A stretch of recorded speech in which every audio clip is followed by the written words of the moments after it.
Okay. Next இந்த வீடியோல நம்ம என்ன பார்க்கலாம் அப்படின்னா, எம்ஃபில் எக்ஸாம் பத்தி பார்க்கலாம். ஓகேங்களா? எம்ஃபில் எக்ஸாம் வந்துட்டு நமக்கு ஃபஸ்ட் இயர்ல வந்து நம்ம எழுதுவோம். எம்ஃபில் எக்ஸாமில் வந்துட்டு நம்ம எம்எஸ்சி போர்ஷன்ஸ் தான் வரும். சிலபஸ் வந்து யுனிவர்சிட்டி வெப்சைட்லேயே நமக்கு இருக்கும்.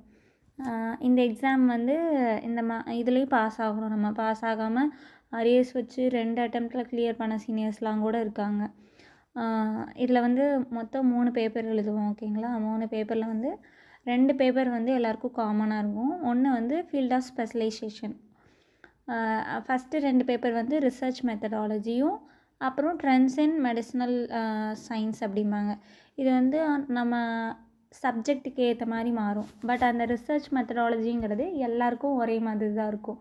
ஆல்ரெடி எம்எஸ்சி ஃபைனல் இயர்ஸில் வந்து நம்ம படிச்சிருப்போம். ரிசர்ச் மெத்தடாலஜினா என்ன, பேட்டர்ன்ஸ்னால் என்ன, காப்பிரைட்ஸ்னால் என்ன, எதெல்லாம் லேண்ட்மார்க்கு, ஜியோடேக்கு அது இதுன்னு நம்ம எல்லாமே ரிசர்ச் மெத்தடாலஜி பற்றி ஓரளவு டச் பண்ணியிருப்போம் எம்எஸ்சி ஃபைனல் இயரில். ஓகேங்களா? ரிசர்ச் மெத்தடாலஜினா எப்படி, நம்ம ரிசர்ச் எத்தனை அந்த ட்ரிப்ளிகேட்ஸு, அனோவா, ஸ்டாட்டிஸ்டிக்கல் அனாலிசிஸ் இது எல்லாமே நம்ம ரிசர்ச் மெத்தடாலஜியில் சும்மா அப்போ தான் இன்ட்ரோ கொடுத்துருப்பாங்க நமக்கு. அதனால் ரிசர்ச் மெத்தடாலஜி வந்து எல்லாருக்குமே காமனாக வரும்.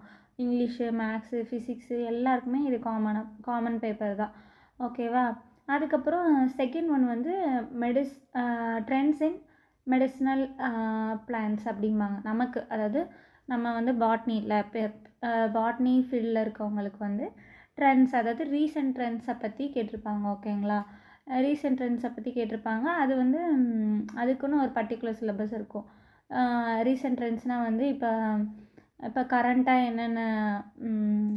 என்னென்ன ஃபீல்டெல்லாம் வந்து இவால்வ் ஆகிருக்கு, லைக் பயோஇன்ஃபர்மேட்டிக் ஸ்டடீஸு, அதுக்கப்புறம் மோலிகுலர் டாக்கிங், அதுக்கப்புறம் நம்ம டிஎன்ஏ எப்படி பிளாட்டிங் டெக்னிக், அது மாதிரி சயின்ஸை வந்து அட்வான்ஸோடு கம்பைன் பண்ணியிருப்பாங்க. ட்ரெண்ட்ஸ் இன் பிளான்ட் சயின்ஸில் வந்து நம்ம பியோர் பிளான்ட்டை மட்டும் படிக்காமல் அட்வான்ஸாக என்னென்ன டெக்னிக்லாம் யூஸ் பண்ணி ஃபைட்டோகெமிக்கல் இவாலுவேட் பண்ணுறாங்க அப்படின்னு ஓவராலாக நமக்கு தெரியணும் அப்படிங்கிறக்காக அந்த சிலபஸ் வந்து அது ஓரியன்டாக இருக்கும்.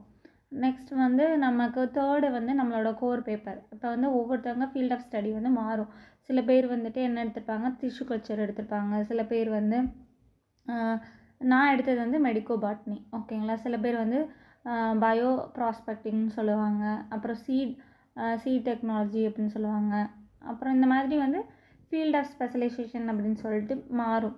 மோஸ்ட்டாக நம்ம தீசஸை வந்து நம்ம எப்படி வேயாக கொண்டு போகிறோமோ, நம்மளோட கைடு வந்து எதில் ஸ்பெஷலைஸ் ஆனவங்களோ அதுக்கேற்ற மாதிரி தான் நம்மளோட ரிசர்ச் கொண்டு போவோம். ஓகேங்களா? அது மாதிரி இந்த பேப்பரும், இந்த தேர்டு பேப்பர் மட்டும் மாறும் நமக்கு. அப்போ அந்த ஒரு பேப்பர் மட்டும் நமக்கு ஏற்ற மாதிரி மாறும். இப்போ நான் சொன்ன இப்போ நீங்கள் பாட்னியாக இருந்தீங்கன்னா அந்த ரிசர்ச் மெத்தடாலஜிக்கும் அப்புறம் ட்ரெண்ட்ஸ் இன் பிளான்ட் சயின்ஸுக்கும் எனக்கு வந்து அந்த சிலபஸும் இருக்குது, அதோட நோட்ஸும் இருக்குது. நாங்கள் யூஸ் பண்ணது. ஓகேவா? நாங்கள் ரெடி பண்ணி எங்கள் ஃப்ரெண்ட்ஸ் எல்லோரும் நாங்கள் ஒரு 10 பேர் பிஹெச்டியில் வந்து ஜாயின் பண்ணோம் எங்கள் பேட்சில். அதனால் எங்களுக்கு அந்த இதெல்லாம் ரெடி பண்ண அந்த காப்பீஸ் இருக்குது. அது வந்து நான் டெலிகிராம் சேனல் இன்றைக்கி ஓப்பன் பண்ணியிருக்கேன். அதில் வந்து உங்களுக்கு ஷேர் பண்ணுறேன். என்னோடய கொஸ்டின் பேப்பர் இருந்ததுனாலும் நான் எடுத்து ஷேர் பண்ணுறேன். ஆனால் இந்த தேர்ட் பேப்பர், கோர் பேப்பருக்கு மட்டும் நோட்ஸே நமக்கு கிடைக்காது. நம்மளாம் எம்எஸ்சி நோட்ஸ் வச்சு தான் படிக்கிற மாதிரி இருக்கும்.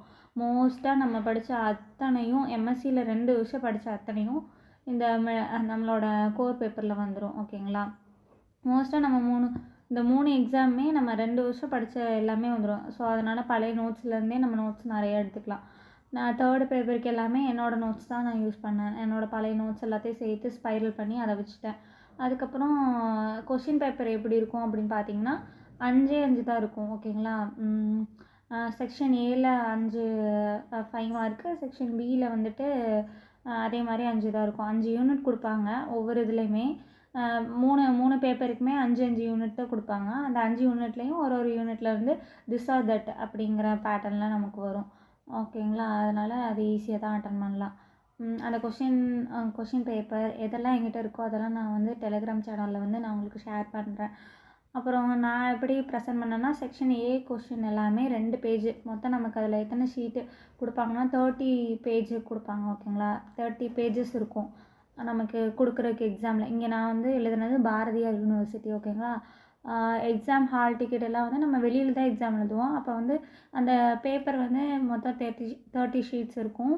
அடிஷ்னல் ஷீட்டு தரவே மாட்டாங்க. ஏன்னா அது தெரியாமல் நான் வந்து என்ன பண்ணிட்டேன், ரிசர்ச் மெத்தடாலஜிங்கிற ஒரு பேப்பர் எழுதுறதுக்கு அடிஷ்னல் நம்ம தான் அப்படியே பயங்கரமாக ஸ்டோரி அப்படியே ஃபுல்லாக டெவலப் பண்ணி டயக்ராம்க்கே 1/2 பேஜ் எடுத்துக்கிற ஆளாச்சே. அதனால் எனக்கு வந்து அடிஷ்னல் கேட்டேன். அப்போவே சொல்லிட்டாங்க, அடிஷ்னல்லாம் கொடுக்க மாட்டோம்னா அப்படின்னு சொல்லிட்டாங்க. அதனால் அடிஷ்னல்லாம் இருக்காது. 30 பேஜஸ் இருக்கும். நான் என்ன பண்ணேன்னா, செக்ஷன் ஏ கொஷின்ஸ் எல்லாத்தையும் ஒரு கொஷினுக்கு 2 பேஜ் எடுத்துக்கிட்டேன். செக்ஷன் பி கொஷின் எல்லாத்துக்குமே ஒரு கொஷினுக்கு 4 பேஜஸ் எடுத்துக்கிட்டேன். ஓகேங்களா? அது மாதிரி நான் ப்ரெசென்ட் பண்ணேன். பேஜ் வேஸ்ட் பண்ணல. அதே மாதிரி ஈக்குவலாக அப்படி பார்த்திங்கன்னா ஈக்குவலாக ஷேர் ஆயிரும்.